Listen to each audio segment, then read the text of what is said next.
In the world of food safety, we often talk about reasonable or acceptable risks. We assume that the systems in place are robust enough to catch the outliers. But what happens when the system misses something? And the scale tips from an outbreak to a disaster. In 2017, the nation of South Africa faced an invisible enemy. It started with a few cases of flu-like illness, but within months, it became the single largest documented outbreak of listeriosis in human history.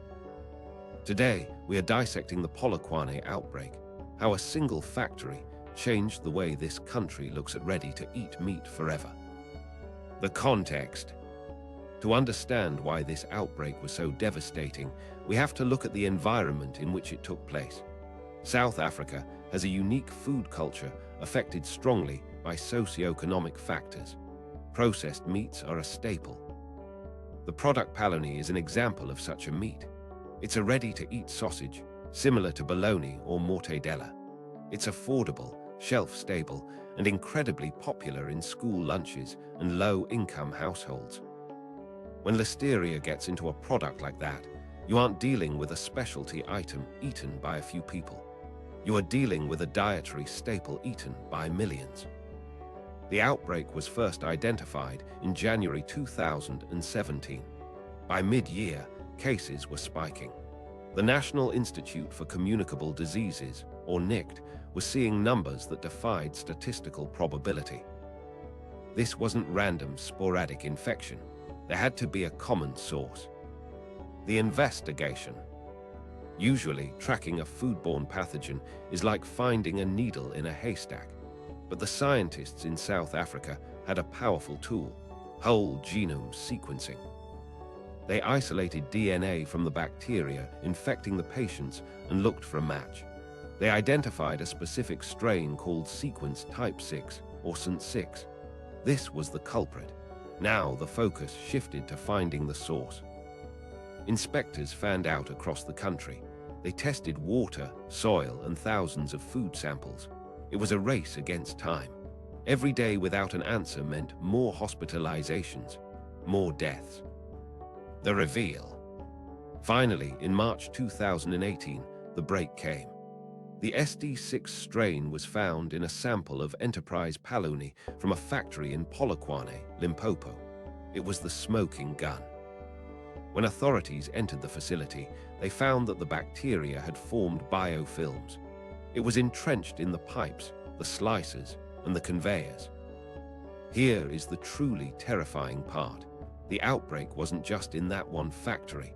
Because this facility supplied raw materials to other manufacturers, the contamination had spread.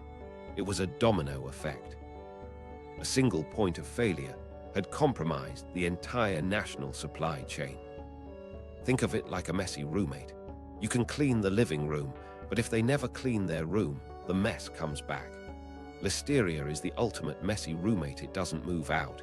It just hides in the drains until you let your guard down. Fallout and conclusion. The recall was massive. Thousands of tons of meat were destroyed. All brands of Polony were removed from shelves everywhere in the country, and exports were stopped. The company who owned the responsible factory, Tiger Brands, faced lawsuits, fines, and a shattered reputation. South Africa tightened its food safety regulations.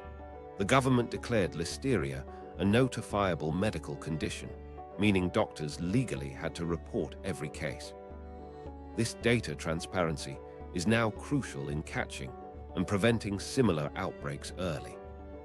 In the end, over 1,000 people were hospitalized with listeriosis, and over 200 people lost their lives, most of whom were the very young, the elderly, pregnant women, and people with underlying diseases.